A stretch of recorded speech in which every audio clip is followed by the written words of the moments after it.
Welcome to Cara a Cara con la Comunidad. My name is Pedro Biaggi. Today I speak English because I have Japer Bowles. Yes. Bowles, pero I could say Bowles, but it's Bowles. How are you? Welcome. Happy Pride. Happy Pride. How are you? How are you? I'm wonderful. Japer is the director of the, vamos a leerlo bien, the director of the Mayor's Office of Lesbian, Gay, Bisexual, Transgender, and Questions Affairs. All the affairs. Yeah, Yes, yeah. as far as to do with me and my community. Yeah, Yes. absolutely. Absolutely. Everything. We're a very inclusive community in the DC region. We represent about 15% of the population. Yes. And we are completely intersectional. I mean, No, I'm looking at the platform and what the services and what you really have to offer. We have come a long way from gay men's health crisis. oh my gosh. Because that was the reference that I have to Yeah. when I was growing up and my identity, who I am, do I have the rights, do I don't have the rights, who I really am, and I found, with the government wasn't prepared like this. The government did not have the outlets or the intellectual preparation to guide anybody as far as our community was. Yeah. So we have come a long way, right? Oh my gosh, we have come leaps and bounds. It is amazing. Like next year, we're celebrating 50 years of celebration of Pride in DC, but really it's 60 years of advocacy and protest. And, we definitely have leaders in government, like the current administration, Mayor Muriel Bowser. Yes. We have a great DC council that is very supportive of us. And that did not happen without community members, Yes. and especially those throughout the intersectionalities, our black and brown folks, our transgender folks, who are really the ones that paved the way for people like me, a white boy who grew up in Southwest Missouri, to be able to work in government for the community and help deliver resources, advocate for policies to make things even better. I mean, we really just want, equality and the same level playing field. Right. And, what I know to be true is that members of our community, some of us have the most access, especially in DC. And unfortunately, some of us are also experiencing homelessness, are facing discrimination within their families, within their workplace. And sometimes are unfortunately at the other end, whether it be opioids or gun violence. So yeah, there's still a lot of work to do.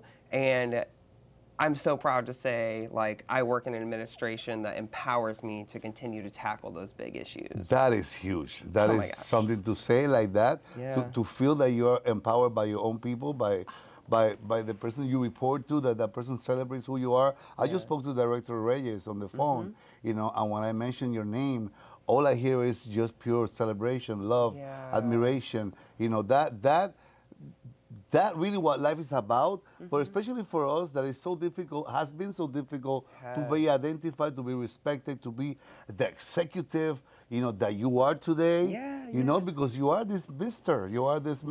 Sir. Yeah, I know, right? I'm like, oh my gosh. Well, I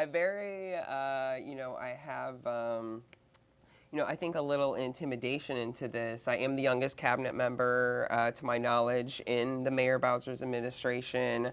And I do continue to feel empowered in this role. Everyone that I've spoken to up and down, the line of command, and then also, the people that I meet that work for DC government, over 36,000 of them, a lot of them, if they're not LGBTQIA+, they are deeply ingrained with the community, and that's because DC has been a forefront. We did lead a lot of the movement, a lot of the laws changed. Right when Home Rule came into act, we laid the foundation for sexual orientation and gender identity protections. So it is a good place, and that's probably one of the reasons why you've probably moved here or called the DC region your home, just the same as me. I'm proudly a transplant to DC, and I like that transplant. And we, I'm glad to be here, and it's because they really have created a refuge, for me. I don't want to speak for everybody, but Yeah, it's a safer city. Yes. There's resources here, but like I can have a home, I can have a life, I can have a husband, Yes. and You can have a family. yeah, really It's so difficult for us to call family family when we exactly. come out and we don't understand what this meaning of where's their family go. Who's my family? Who's my friend? Who's that person that touched you and inspired you to become the man that you are today? That there's a moment when Yeah. you say, "Man, I am that. I could be that." But there has to be someone that influenced you.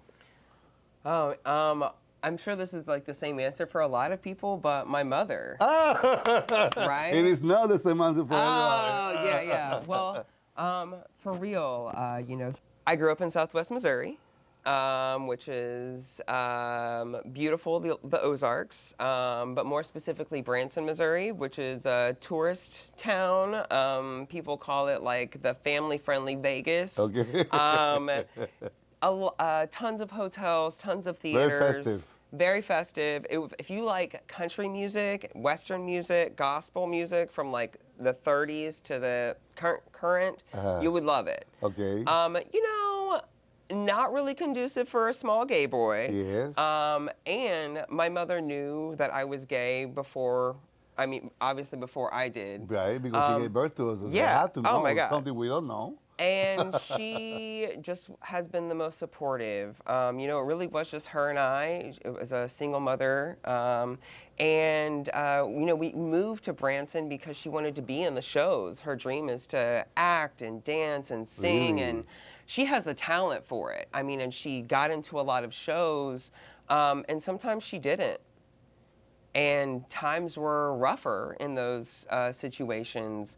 But I do remember her like consistently working and, trying to get enough money to put food on the table and while still trying to, fulfill her dream. Right.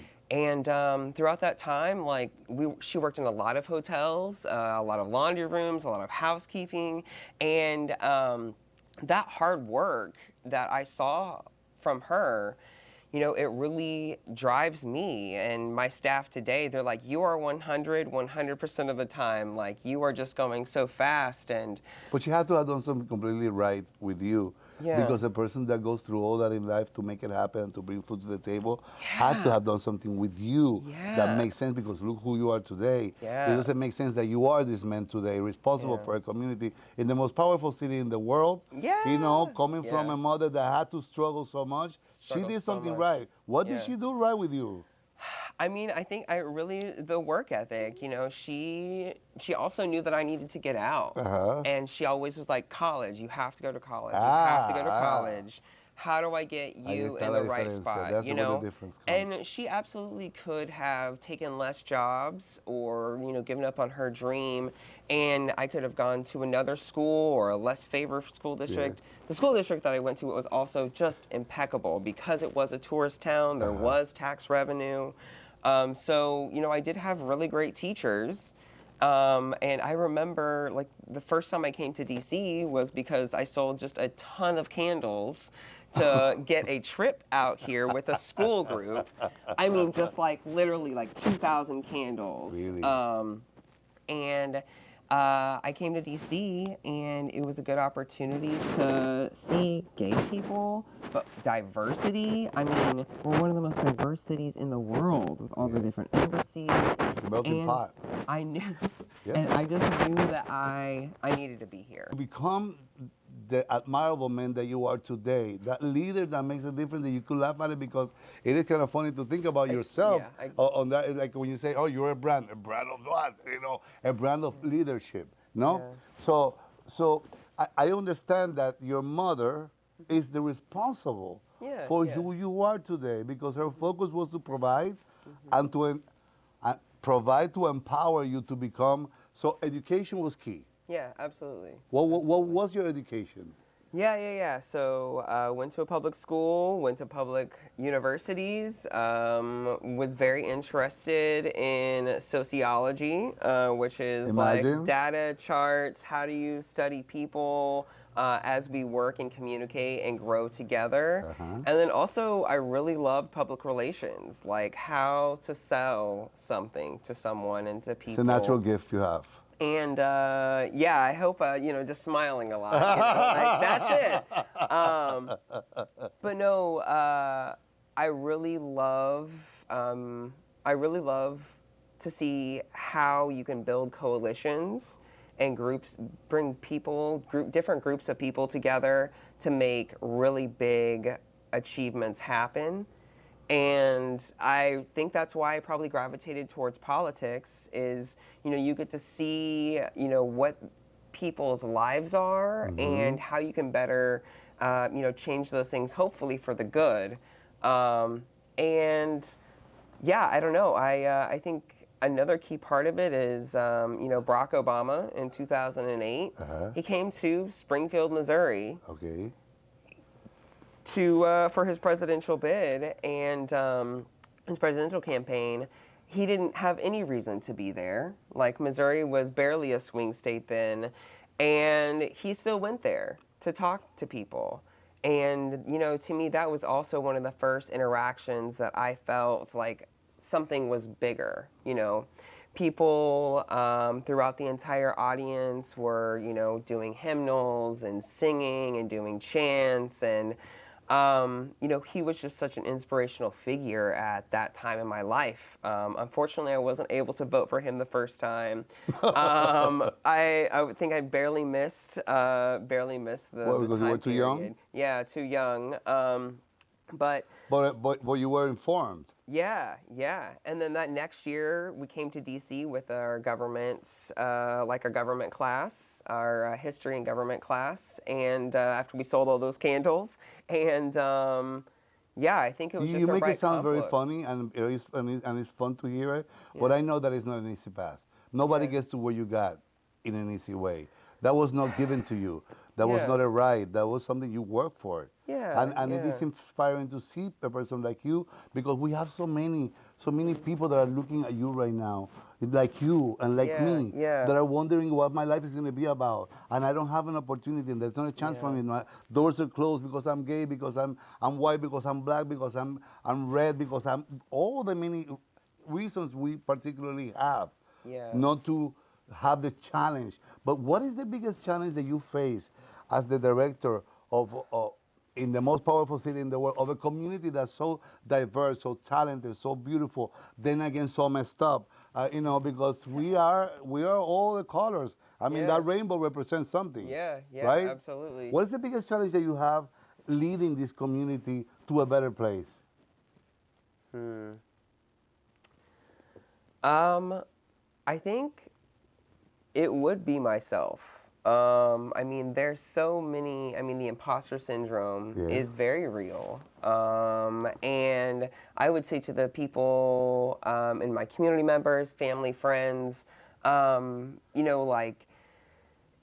continuing to show support for people who are out here is very well needed, and my mother did do a good job at saying, there is, gave some ideas of grandeur delusion of, anything that you want or can do, if you just put your mind to it, you can accomplish. Right. And that planted a seed of that, even though, I know what reality is. There are things that you can continually push against, but I also know, like, real life, there's other people that are pushing, and sometimes that goes against you. Yes. And I think that reflects very well on the movement. I mean, we see 2 or 3 steps forward, 5 or 6 steps backwards, but we'll see another swing in our movement and in our community and in our resources. And I don't know, I think people do come up and, I mean, you're giving me all the flattery of, like, you're doing all this, people have your eyes on you, and it's challenging. Yeah, it's challenging, and I'm like, no, that's not a thing.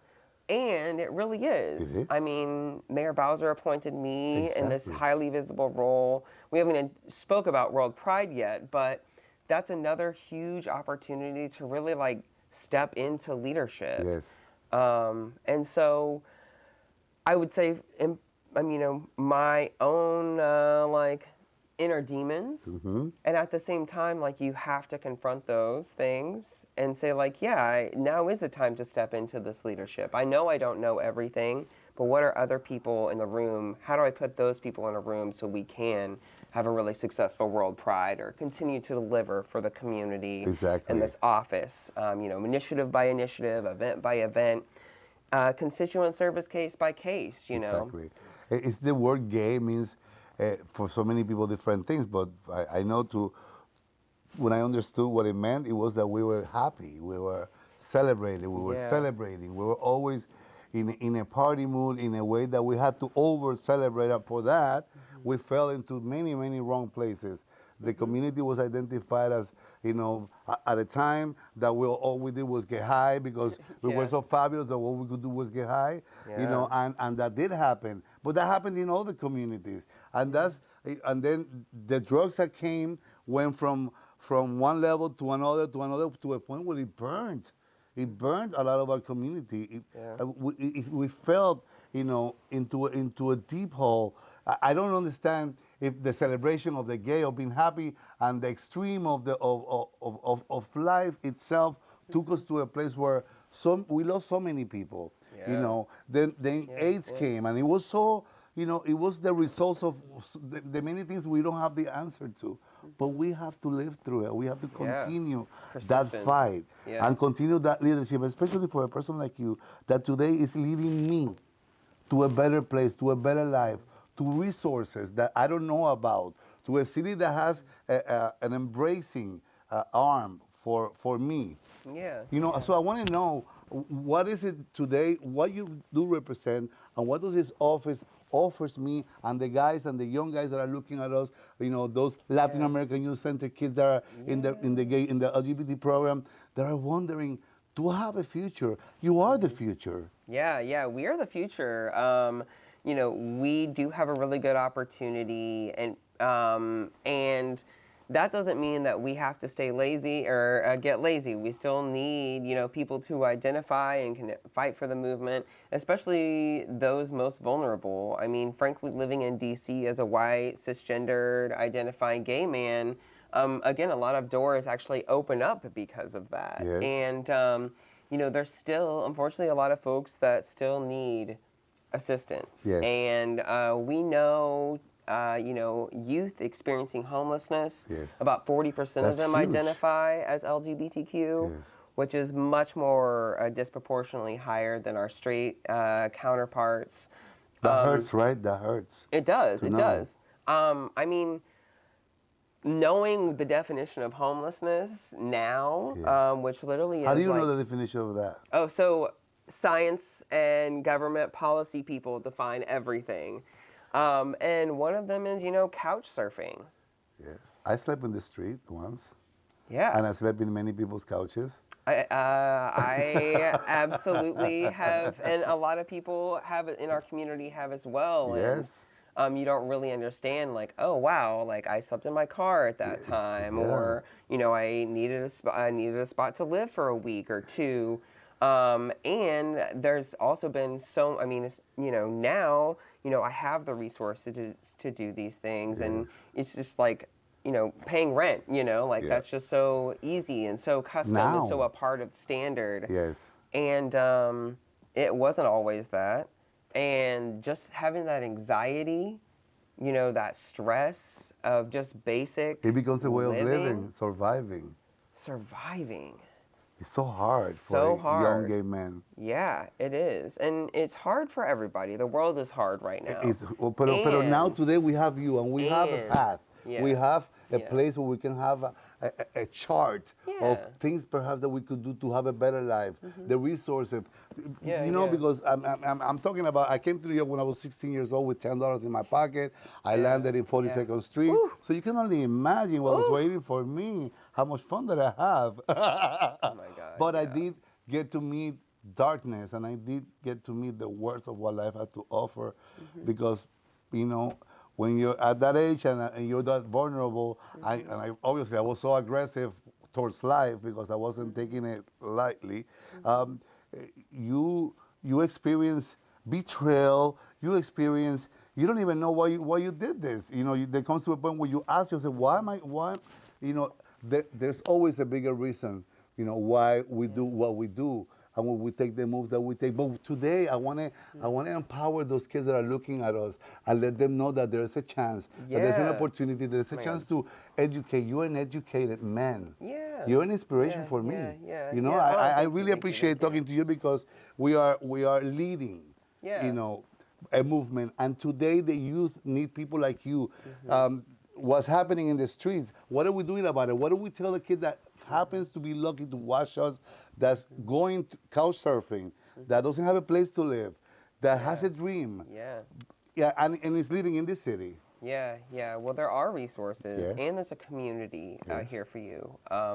There are people that believe in you. You are loved. You're special, and not just like I'm saying you're special, but there is This is something not a cliche about, moment. It This is a about, real moment. There is something special about every single person. There is something that everyone has the opportunity to offer, and like frankly, especially LGBTQIA plus people. Like, statistically speaking, we are, you know, a minority, and that minority, are the minorities and the diversity, that being not everyone else, but being that other, that's what makes life great. I mean, if you just look at something that's monochromatic and the same exact thing, that's boring. It's the diversity that gives life.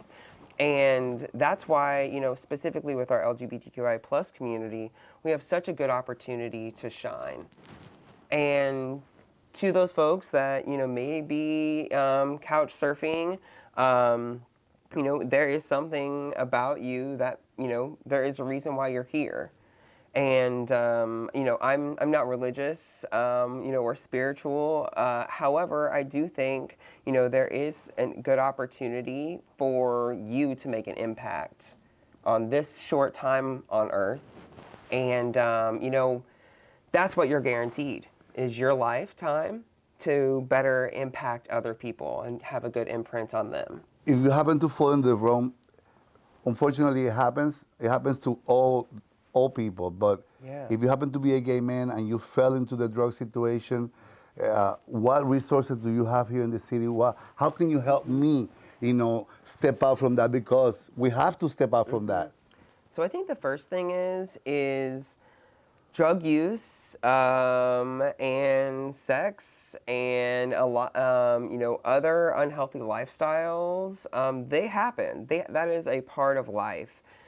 However, there are ways that you can make sure that you still have life after those. So, you know, just taking the small steps of, you know, utilizing fentanyl strips, having naloxone, you know, with you or in other spaces, to make sure that, you know, you're still a part of the community.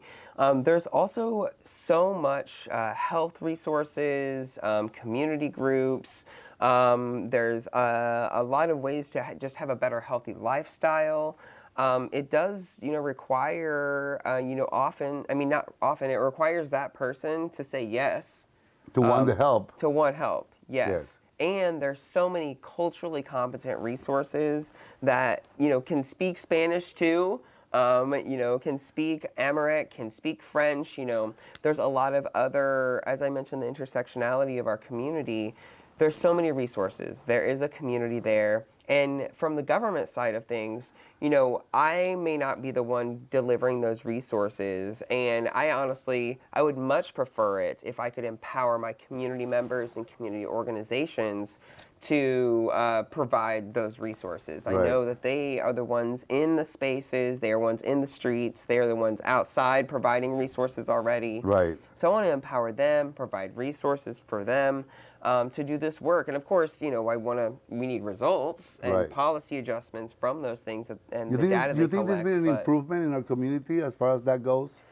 Yeah, I honestly do. And I think, you know, we really have to face the opioid crisis, you know, head on. And our office is doing that, and it's under Mayor Bowser's administration and support and empowerment. We have a few things. We just recently added Narcan administration training to our outreach. So anytime you see us, we can provide this crucial training. So who are we? Yeah, so I have a great team, even a small but mighty team. Okay. We have. I want to be a part of your team. Yes, well, we actually are hiring, so please find a director of operations. So I do need someone to help, help manage the office, the structure. No, I'm gonna be your ally in the community, in the communication aspect of it. I have the Good. radio and the television that I work for, and I Yeah. would like to somehow, use that, to empower our people. My my kids gosh. that are coming up, those Yeah. kids that want to be like Yeah. us. Yeah. Well, that's the thing. It's all about coalition building, and there's a role for everybody here. Yes. And I will say, we're just one cog in this wheel working together. I could not do it without the community members. I Yeah. can't do it without other elected officials. The people that are utilizing resources, the people that are administering resources. It's all of us in this together. Yes. And I'm sorry that I started asking No, with no. the negative part of it, because No. I must deal with things as they are head on. Well- because the negative is the negative, but the beauty of our community is amazing. Yeah, The yeah, beauty yeah. of what we bring to life, what we have to offer as the different characters that we are with all those colors and that rainbow is outrageous. We happen to be the ladies' best friends, Yeah, What yeah. lady doesn't have a gay best friend? Right, right. She is all right to have a Yeah. best gay friend. Yeah. Well, yeah, absolutely. I mean, that's the thing. Like, for me, a lot of my friends are, straight women and or queer women, and I have really just grown up with a lot of that feminine energy and acceptance. There is something natural,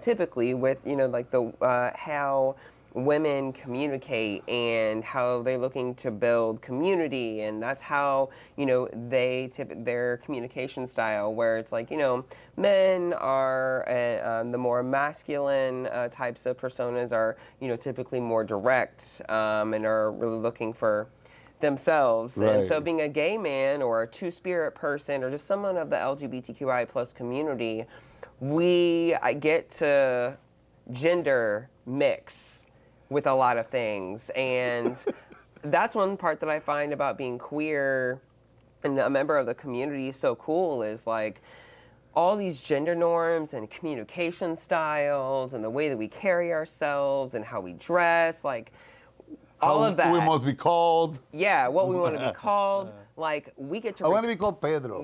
That's reclaim Call all me of our Pedro. things. My name is Yes. Pedro. I am Pedro. Yes. That's it. I love that. I don't want to get confused. Yeah, I mean, yeah. sometimes all this, it's so much information that it gets Mm-hmm. people confused, and the ability to offend, and the people that want to be offended are so ready. So this is why, so one of the services we offer is cultural competency training, Tell me about that, please. but it is we have completely flipped the paradigm shift on it. Okay. Cultural competency, I don't even know all the terms for every single LGBTQIA plus But we do respect community. every single one of them. Yes, we do. And if I don't know the terms, how can I be competent in it?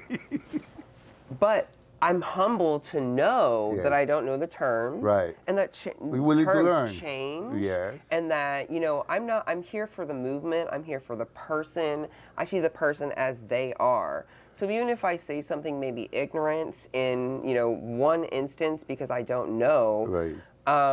what we're trying to educate people in this 2-hour session is that, you can be an ally, and you can, just by saying, like, I'm looking to continue to learn, here are the basic things about being a respectful human. So there's a course on this. Absolutely. It's required, actually, for our health service Providers. service providers and our housing service providers.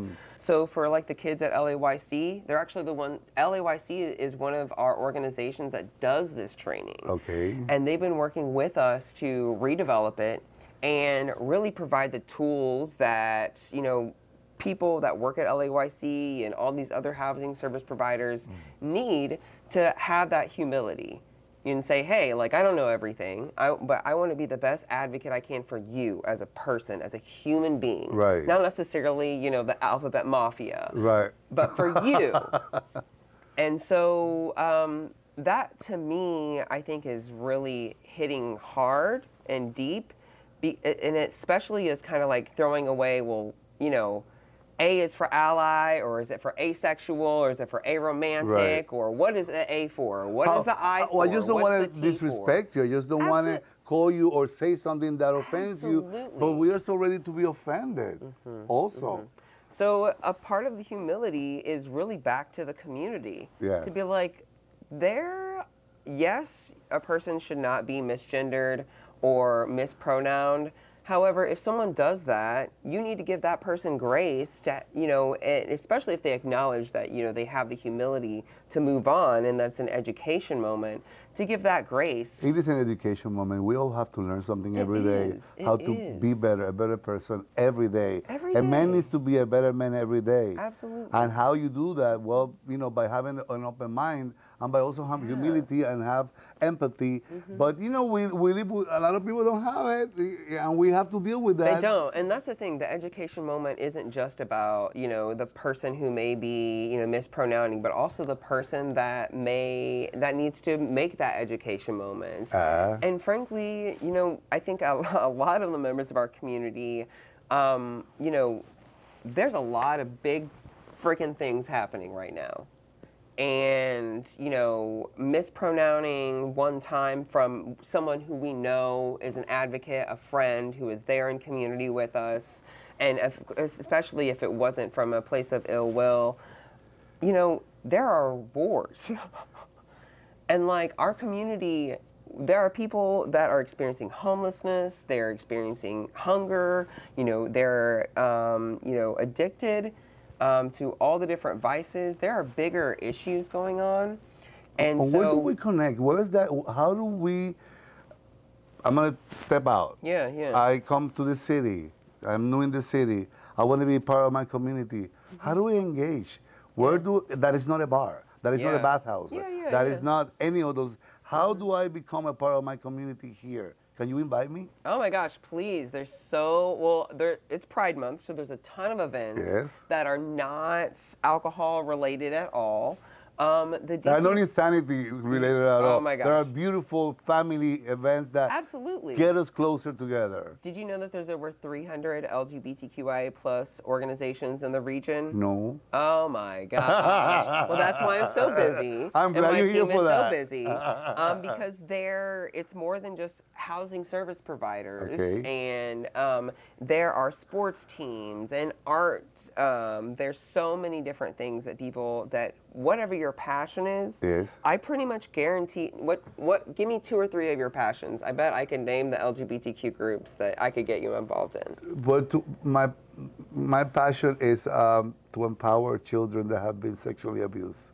Okay, so it sounds like not a passion, but it's something that moves me and makes me a better person because I'm a victim of that, and talking about it doesn't hurt me. It actually helps me. More people need to talk about it. But it does make other people come put closure to what happened to them. A lot more people have been through this than we know. And it's like a secret. And you know that we're as sick as our secrets, right? Oh, yeah. So that to me is very challenging. I work with a psychologist, a doctor. Her name is Claudia Campos, and we've been able to deal with sexuality on public, on our platform as performers.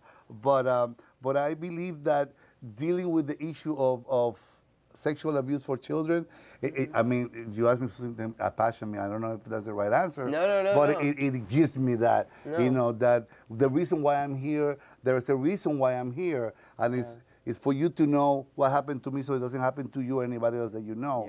In my culture, we don't talk about adults molesting children, and there's a lot more than we know.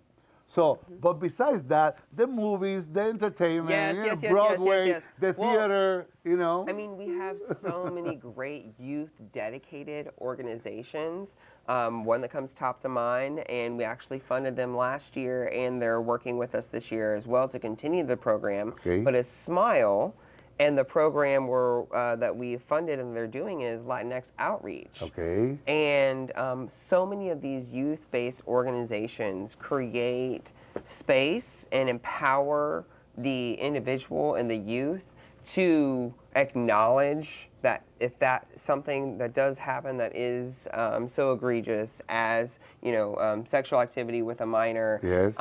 that they are easily connected to the supports. I mean, they have support groups, and then they also have counselors and It's quite therapists. a topic. It's quite a very delicate topic. It is, and that is a especially fact of in life. the LGBTQIA plus community. You do hear so many in the community that do have these stories, and I think there is that, like, oh, well, did that happen? Is that why you're this? Right. And I think to pulling. It's very important to come up with that. That clarity. And I don't need to do one thing with the other. Exactly. I am not gay because I was molested. I was Yeah, born yeah. gay. And I think And a because lot I of- was molested, I'm not going to molest anybody because I work my Yeah. issues off. Unfortunately, for those that don't work it out, they might think it's a way of living, so they perhaps will repeat, the Yeah. actions. And that's where education comes in. Yeah, yeah. And I would also point to, just the facts that we have, but we need more data points. LGBTQIA plus people are the highest, victimizations of these things. We are often targets, especially if you look at members of our trans community. Yes. And then as we, one of the parts that we focus on is violence prevention and response. Okay. And we work with the local public safety ecosystem that the mayor talks about. So MPD and our Homeland Security folks and the fire folks to analyze, hate bias reports that happen throughout the month. And we're proud to be able to have a resource to connect members of our LGBTQ community to counseling or legal services if something does happen to our community. And what we also know to be true is that 30 to 60%, give or take each month, is intimate partner violence or domestic violence. Wow. So we wouldn't think it was part of our community. It is, and especially members of bisexual women are the highest targets of domestic violence and intimate partner violence, and you don't know how to allocate the resources until you better understand what the data is. And so that's one thing that I'm proud to be a part of is anytime that I can collect data, we want to use it to share it with other agencies, with advocates, with the community, because it moves, it destigmatizes things. So to pull it back to what can people do who, are connected to drugs or are not having safer sex, like destigmatizing these things, because that's what data can do. We can create campaigns, we can talk about these things, we can talk about how human nature it is for people to want to get high, how human nature it is for people to want to have sex, and there are ways how to make live sure. healthy with that. Exactly. In a healthy way. Exactly. A healthier way in some certain cases, especially because it's like we value you, like we want you to be here. We want you to be a part of the community, a part of the movement. And so when you hear things and you see things, family members, do something friends, about it. Yeah, exactly. Say something, do something. Don't be Absolutely. a spectator Everyone should have and Narcan. criticize and talk about it. Do something. Yeah, absolutely. Everyone should have Narcan on them. It's very, very, very simple. And it's very easy. And it's something that is affecting our community. Heavily. HIV/AIDS is not gone. No, We're at all. looking at it a different way, and actually, the feds have reduced funding because they're like, "Good job, DC. You've done great with your results. How Here's wrong less is that? money." Yeah, it is, and it's happening all across the country, and so we're having to subsidize those things with federal dollars, which means we need to get an even higher return on investment. But we still need to connect people to care. We still need to have easy access to PEP and PrEP. And what is PrEP? Yeah, Because PrEP. it's a word that most people don't know. PrEP is a daily or weekly or Doses, monthly, depending on the variation, but basically a medicine that you can take that will keep Prevent. you immune from HIV or AIDS. And this is really, I mean, we have gone light years Long to way. where we used to be. I mean, Yes. people, thankfully, the paradigm is not that people are dying from HIV and AIDS anymore. And that is so wonderful. Yes. And However, a lot of organizations that we've seen in DC and all across the other country, you know, that model of funding has caused some organizations to close yes. because we're not doing hospice care. Now we're needing to connect people to care and they're living.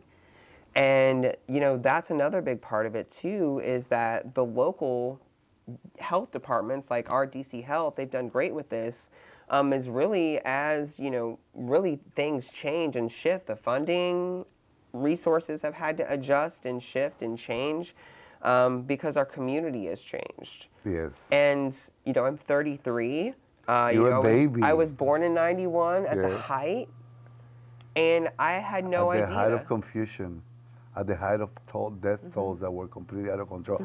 It was COVID then. Yeah. You know, Oh, yeah. It Oh, was, yeah. but it was only the COVID was only for, you know, for us.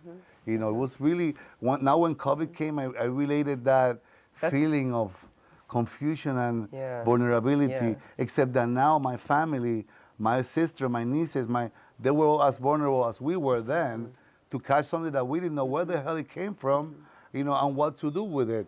But you know what? I've been in this business in my career for over 40 years. Yeah. And I never had to deal with my inner life, my personal life, what I consider to be my stuff. I learned not to maybe it was a survival thing because there was so much prejudice in my career, in my natural environment of communications. To be gay was not a no-no. Yeah. Because we don't want a gay guy here. Yeah, absolutely. You know, the very first job I got in Code New York. switching, No. Let me tell you, the very first gig I got in New York when I was in 1988, and I became the director of programming, and I finally got my first radio show, and you know, and I had this partner, this guy that I was going to do the show with, and we did the first show. He went to the administration of the radio station and told the owner and the CEO that he didn't want to continue doing the show with me because he's a gay guy. And we were called into a meeting. The very next, you know, the first show was on a Saturday. I was called into a meeting on Monday because I was going to be fired because of that. And I was completely, so baffled and confused because the guy said it like that. I don't want to do a show with a guy like this because what about my image? You know what happened to him? He was fired. Yes. Oh my God, I love it. Yeah, I remember this lady called Wilda Rodriguez. She told me, Pedro, we have to go to a meeting with Mr. Herb Levin. There is a situation going on that, you know, and I was like, qué vergüenza, how humiliating. I can't believe this is happening to me. I hear it so well. Why?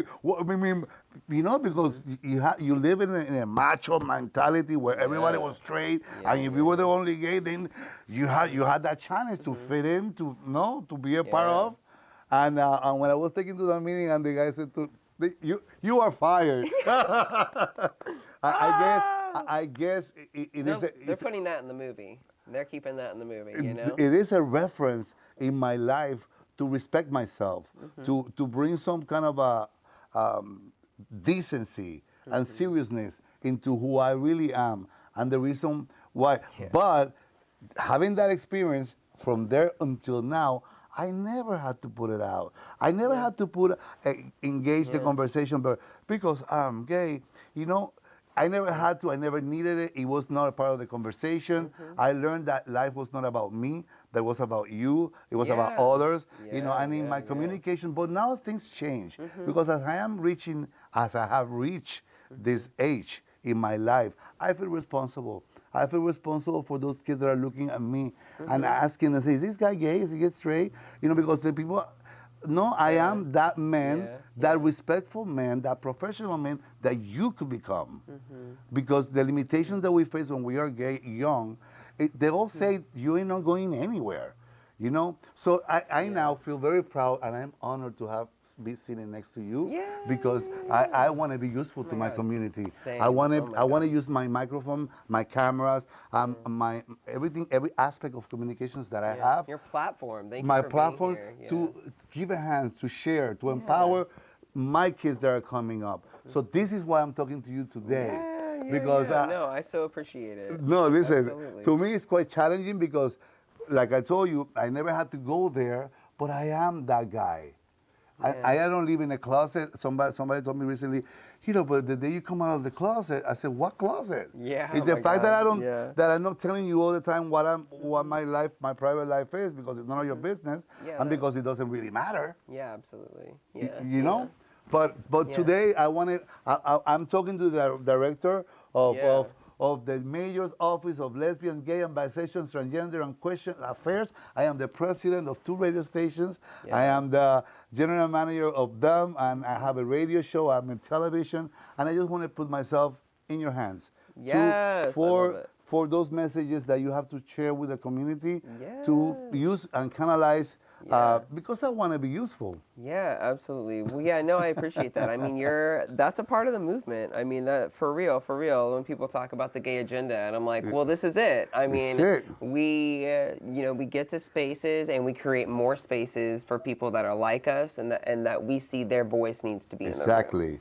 So I will say, that's one part that I really I think about every day, is like, how do I get more diverse people in the room? And even though I'm a member of the LGBTQ plus community, and even though I'm white, it is unfortunate to still see straight white spaces in a lot of these places of power. Not necessarily, not in DC government. I mean, Mayor Muriel Bowser, Black woman. There are so many Black women and queer people within her administration. Yes. Fabulous. And the very fabulous. colorful administration. And that's so, that's what you want.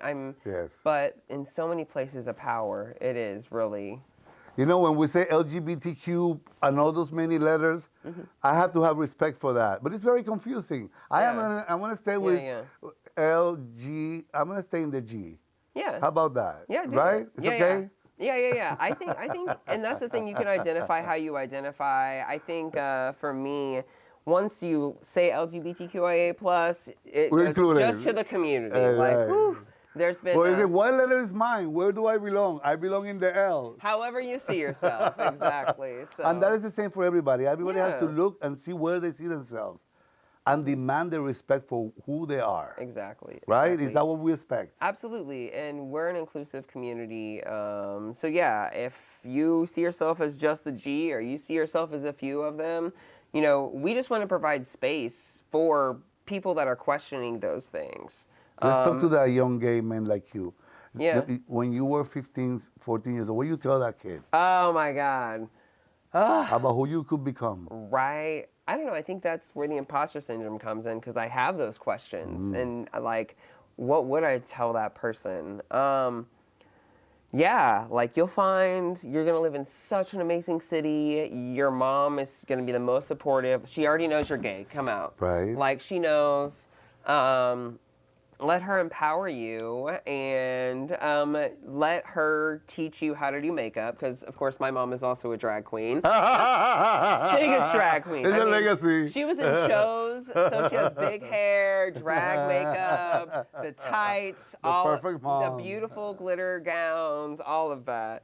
So, yeah, let her use her heels, doing drag. That would be good. And then, like you'll find the love of your life in a beautiful city. You'll be able to advocate for your community, one that loves you and that empowers you.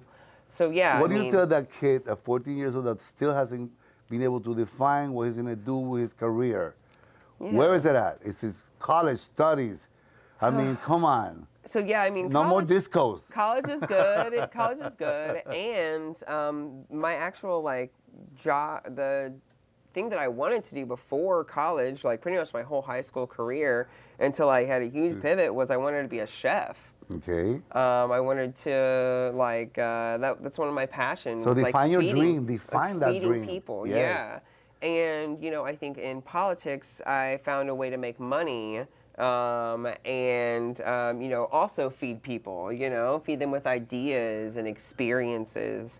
And Empowerment. I think the thing is like, yeah, what is something that gives you passion? And especially as we move into what this world could look like, I mean, there's just so many ways this could end or continue. And Right. then, next year, 5 years from now, 10 years from now. And so I think the advice I would give is to find things that make you happy enough to make a living. Yes. Define that particular thing. But find those other experiences that you find value in, and really try. I mean, for me, I've been able to find that with my husband, and find happiness. And, sometimes finding happiness is very difficult. Yes. And that's also very natural. It is. It is to go through that. A part of life is not just happiness and rainbows the whole time. Right. It is grief and sadness, and those parts again make life beautiful. You need the darkness in the shadow just as much as you need these bright, beautiful colors to make anything interesting. So I would say, life is very valuable, especially, members of our community do face higher rates of suicide. And to those kids, like, you're valued, life is so beautiful, and there are dips and downs. But, there are people that love you or will love you for who you are, and for who you're not. Because just because we're a member of the LGBTQ community, like, as you said, you don't that's not your one thing. I mean, it's my one thing right now as the chief executive and advocate for the LGBTQ community. But people there's so many different layers and complexities to people. And yes, I identify with a community, and it's not just people's one thing, but we're really a diverse fabric that works together. And, we need every strand in that. And this is the month to do it. This is the time. It is. We're now going to celebrate who we are for what we are. Exactly. And what we become. How are we going to do that? What's the invitation? So the kickoff is the second annual LGBTQIA plus flag raising ceremony at the when is John A. that? Wilson Building. Okay. It's June 3rd. Okay. It'll be at 4:30. For the second time ever, we're hoisting the LGBTQIA plus flag at the city Capitol That is Hall. awesome. Yeah, and we're going to have, the mayor's going to speak, DC council members are going to speak. We're going to have a lot of community members and dignitaries from representing all folks. And it's going to be a really great kickoff to officially Pride Month, even though we've been celebrating Trans Pride last weekend, Black Pride this weekend. Next week we'll be celebrating API Pride. What is it that we celebrate? Oh my gosh. To me, one of the things that I love to celebrate is meeting new people and hearing their stories. So that's why I'm like, man, tell me more about you. I'm over here talking too much. But that's one of the parts, like living. Yes. That literally living.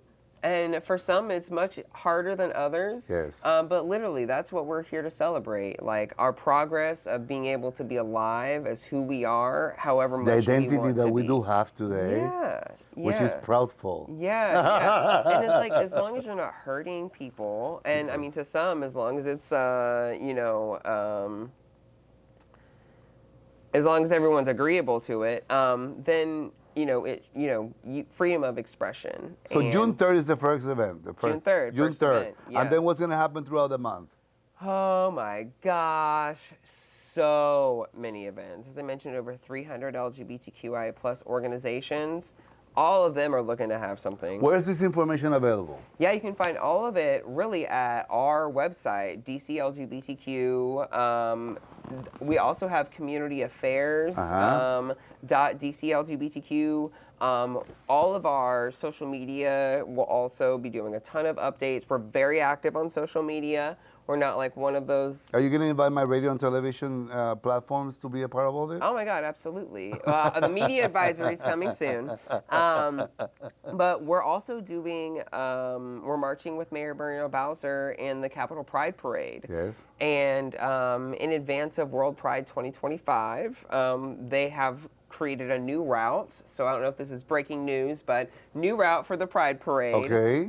It is the same starting location. I've done that route so many times. Well, this year we are taking it to the People Street. So Okay. we're taking 14th Street all the way down to Pennsylvania Avenue. Okay. And that we will be heading, I guess, southeast to the nation's capital. It's a different route completely. It is. So we'll be going right through Logan Circle, DuPont Circle, right down to downtown. And then at the end of the parade, there will be a tea dance, concert. So much different than previous years. All right. It'll be downtown, which is great. I mean, we want to get more folks downtown every weekend. It is just crazy and wild down there. So, and then on Sunday will be the festival. So that's June 8th and June 9th. So we'd love to have folks walk with Mayor Muriel Bowser at the Capitol Pride Parade. We have a meetup. We're going to be doing an art installation. There'll be a lot of music, some go-go music. Of course, sunscreen because I burn, but all types of pride swag I burn for too, and I'm people, dark. too. I burn different than you. It is hot. It is hot during Pride season for Yes. sure. So, but yeah, we're really excited. You know, to some it is a party, and to others, you know, it's a protest to be in this. And Yes. what a cool city. What about a combination of both? We party and we Exactly. can protest. Well, I was going to say, what a cool city where we're able to do both of those things Yes. and like have our top elected officials not only just, they don't want to just be dragged there, like they are celebrating. The mayor's Right. contingent Yes. is a party. Like we're having a great time. Everyone tells me this is my favorite event to come with the mayor. And I'm like, oh, I know. Like, take this flag, put some more rainbow on. They It's love awesome it. to be proud to be gay, right? Yeah. I mean, it is. I Because mean, it is a place to get to in life. You Yeah. know? We're not all necessarily proud of that. When we reach, when we get into a place when we understand who we are. So that 15-year-old kid felt so much shame. 14-year-old, I mean, even That's what we need to talk to them. before finding, you know, community and my partner even still. And there's still battles with shame, you know, especially like moving outside of your bubble, you know, going back to see family, even though my mom is great, you know, they still live in Oklahoma. Yeah. So, you know, some Well, isolation is such a big part of the gay community. Absolutely. When we don't find that community to identify with. So invite me. Invite the Yes, people that are listening absolutely. to us. Please, See, please. those kids and those young men or those adult men that are part of our community that are not included, that have not Yeah. allowed themselves to be included. What do you tell them? Well, I think another part of this too is, you know, TikTok and Instagram are great. They're a great way to connect people, but you really need to say hello and meet people face to face. Go to these events. Go to these free events that have free food, that have great people at it, and you're able to learn something, meet new people. Really though, like with a community, especially if you live in an LGBTQ accepting area, you need to meet people face to face. Yes. And Another information is a mayor's office of LGBTQ affairs, Yeah. right? Yeah. And if not, you're going to provide me all the information. And Yes, in my please. platform, we're going to have it all the time. Yes, please, Yes? please, yes. And I mean, honestly, just checking Instagram right now, there's so many free events. Go to a free event. Who should we follow? At DC LGBTQ, Okay. we've posted like 30 events this morning. Okay. But yeah. 30 events this morning? I want to go to at least 2. Oh my gosh. I mean, yeah, that's what I'm saying. It's Pride season. So, I mean, everyone is pretty much having things. We also have a newsletter. I take a lot of pride in that. It's, again, not like just any government newsletter. You'll see all the things we're doing, what we want to do, how to get better connected to resources.